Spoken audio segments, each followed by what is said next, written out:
Hi, welcome to the language lab YouTube channel. आप सभी का हमारे यूट्यूब चैनल पर स्वागत है।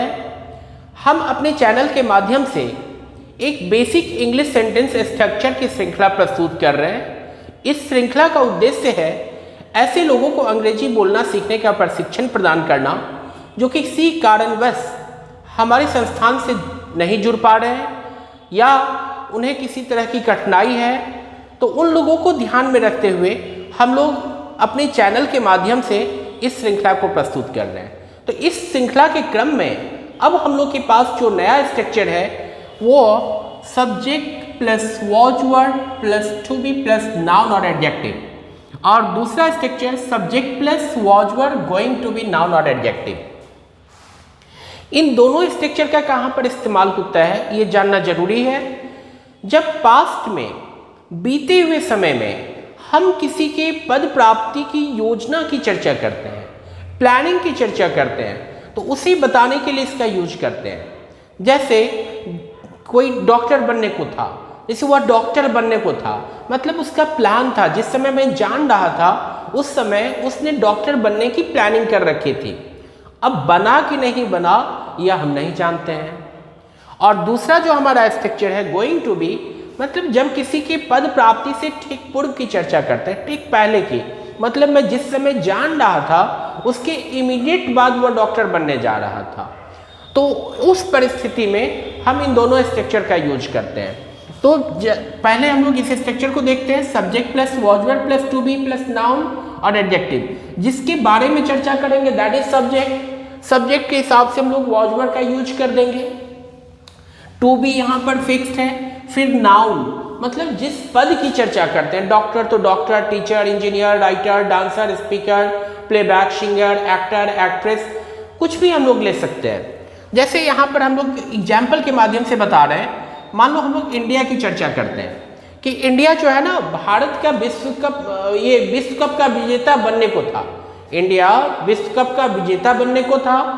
अब बना कि नहीं बना ये मुझे नहीं पता है। तो in that condition India was to be क्या, तो winner of the world cup. India was to be winner of the world cup. भारत विश्व कप का विजेता बनने को था, लेकिन बना कि नहीं बना ये नहीं पता है। इस सेंटेंस से ये क्लियर नहीं होता है, बस प्लानिंग मुझे पता है। निगेटिव बनाएंगे तो वॉज के बाद नॉट का इस्तेमाल करेंगे। जैसे India wasn't to be winner of the world cup. Interrogative बनाने के लिए बिल्कुल सिंपल फार्मूला कि सिर्फ आप वॉच वर्ड को सब्जेक्ट से पहले कर दो। तो यहाँ वॉच है तो वॉच को हम लोग पहले किए, तो watch India to be winner of the world cup. क्या भारत जो है विश्व कप का विजेता बनने को था। और फिर इंट्रोगेटिव निगेटिव उसको बनाने के लिए हम लोग यहाँ पर वॉज या वर के साथ नॉट लगा करके या डायरेक्ट वॉच वर्ड को सब्जेक्ट से पहले कर देंगे। जैसे यहाँ पर wasn't India to be winner of the world cup या was India not to be winner of the world cup. तो इस तरीके से हम लोग 4 वे में सेंटेंस बनाने में सक्षम हो पाए। फिर इस स्ट्रक्चर को भी हम लोग इस्तेमाल कर सकते हैं कि नहीं भारत विश्व कप का विजेता होने जा रहा था, तो India was going to be winner of the world cup. Negative बनाएंगे, India wasn't going to be winner of the world cup. Was India going to be winner of the world cup, wasn't India going to be winner of the world cup. तो इस तरीके से हम लोग 4 वे में sentence बना सकते हैं। अब सिर्फ सेंटेंस बनाना एक इंपॉर्टेंट फैक्टर नहीं है, जो कि प्रायः हम लोग करते हैं। जैसे जो खास करके हम लोग के चैनल का जो उद्देश्य है, हम लोग जो YouTube चैनल के माध्यम से खास करके उन लोगों को ध्यान में रख रहे हैं जिनकी पढ़ाई लिखाई का माध्यम हिंदी रहा है। तो हिंदी माध्यम से पढ़ाई लिखाई करने वाले लोग प्रायः क्या करते हैं, तो वो ग्रामर में उलझ करके रह जाते हैं। और जैसे जो भी ग्रामेटिकल आइटम्स, इनफैक्ट डायरेक्टली और इनडायरेक्टली यह भी हमारा ग्रामर बेस्ड स्ट्रक्चर है, तो उनकी क्या होती है कि नहीं समझ में आ गई तो इसको कॉपी में लिख लो, इसका एग्जाम्पल बस लिख लो, लेकिन उतना मात्र से हमारा पर्पस पूरा नहीं होने जा रहा है। जिस उद्देश्य से हम लोग इस वीडियो के माध्यम से प्रशिक्षण प्रदान कर रहे हैं, उसके लिए जरूरी है कि आपको बोल करके प्रैक्टिस करना। तो इन दोनों स्ट्रक्चर को समझने के पश्चात आपका काम है, आपका दायित्व है कि आप इन दोनों स्ट्रक्चर पर वर्बली प्रैक्टिस करो। थोड़ा मैं यहाँ बता देना चाहूँगा कि एक छोटे बच्चे का जो लर्निंग होता है ना, वह काफ़ी फास्ट होता है। कारण उसका क्या होता है कि जो भी बात बच्चा सीखता है उसको वह काफ़ी दोहराता है। एक बच्चा जस्ट जो समझ लो कि 1.5-2 साल का भी बच्चा होता है, यदि उसने पहली बार पापा वर्ड बोलना शुरू किया तो कोई ज़रूरी नहीं है कि वो अपने पापा को ही केवल पापा बोलता है, वो अपने दादा को भी पापा, मम्मी को भी पापा, दादी को भी पापा, सबको वो पापा ही बोलता है। इनफैक्ट डायरेक्टली इनडायरेक्टली वो उस वर्ड को काफ़ी रिपीट करता है और उसी के आधार पर एक छोटा बच्चा कम्युनिकेशंस को डेवलप करता है, चाहे वो जिस भाषा में हो, हिंदी में हो तो हिंदी में, भोजपुरी में हो भोजपुरी में, मराठी में, तमिल में, जिस भाषा में हो, बेसिकली वही पैटर्न है। तो एक बच्चा आप देखोगे कि लगभग 1 साल एज होते होते बच्चा कुछ कुछ बोलना शुरू करता है और 1.5 साल एज होते होते तक वह अपनी लायक सारी बात को बोल लेता है। अर्थात एक छोटा बच्चा जो जन्म के पश्चात वो कोई काम करने में सक्षम नहीं है, वह भी 1.5 साल के होते होते प्रायः 1 साल के बाद वह मुंह खोलता है और 1.5 साल मतलब 5-6 महीने 4 महीने में जो है वो अपनी लायक बातों को कम्युनिकेट करने लगता है। तो आप मैच्योर्ड हो, आप क्यों नहीं सीख सकते हो? बस हम लोग को अपने अंदर एक बच्चे का फॉर्मेट तैयार करना होता है। जैसे बच्चा प्रैक्टिस करता है, उसको कोई हेजिटेशन नहीं होता है, वो सबको पापा बोल देता है। तो उसी तरीके से आपको इस स्ट्रक्चर का इस्तेमाल करते हुए आपको बोलने की जरूरत है।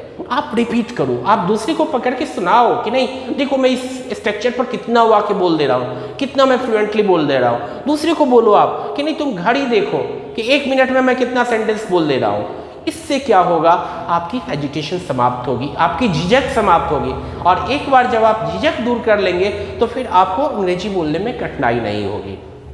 तो इसके साथ फिर मैं इसका भी थोड़ा सा डेमो दे देता हूँ, जो कि मैं प्रत्येक स्ट्रक्चर में देता हूँ कैसे आपको प्रैक्टिस करना है। जैसे subject plus was verb plus to be plus noun, he was to be a doctor, he wasn't to be a doctor, was he to be a doctor, wasn't he to be a doctor, she was to be a teacher, she wasn't to be a teacher, was she to be a teacher, wasn't she to be a teacher, they were to be players, they want to be players, were they to be players, want they to be players, India was to be super power, India wasn't to be super power, was India to be super power, wasn't India to be super power. तो इस तरीके से आपको flow develop करना है। Was going to B के साथ भी हम लोग इसी तरीके से करेंगे। जैसे she was going to be a dancer, she wasn't going to be a dancer, was she going to be a dancer, wasn't she going to be dancer, he was going to be my friend, he wasn't going to be my friend, was he going to be my friend, wasn't he going to be my friend, she was going to be a good teacher, she wasn't going to be a good teacher, was she going to be a good teacher, wasn't she going to be a good teacher, he was going to be a student of the language lab, he wasn't going to be a student of the language lab, was he going to be a student of the language lab, wasn't he going to be a student of the language lab। तो इस तरीके से आपको 4 वे में practice करनी है और एक बार बोल लेने के बाद ये फ्लो आपका नहीं आने जा रहा है। रिमेंबर, ये नहीं कि वीडियो में बताया गया कि आपको बोलना है, आप एक बार बोले, आपने देखा रिजल्ट नहीं, हमसे नहीं हो पाया, that's not going to happen. आपको बार बार प्रैक्टिस करनी होगी। जब तक आपके पास रिजल्ट नहीं आता है आपको प्रैक्टिस करना है। तो आप यदि प्रैक्टिस करेंगे तो आप बहुत जल्दी हमारे सारे वीडियोज को फॉलो करते हुए आप देखेंगे कि घर बैठे भी आप अपनी ज़रूरत के लायक अंग्रेजी बोलने में सक्षम आप हो सकते हैं और अपनी ज़रूरत को पूरा कर सकते हैं। इसी बात के साथ अब हम यहाँ पर विराम लेंगे और फिर आप अगले वीडियो के लिए हमारा इंतज़ार करेंगे।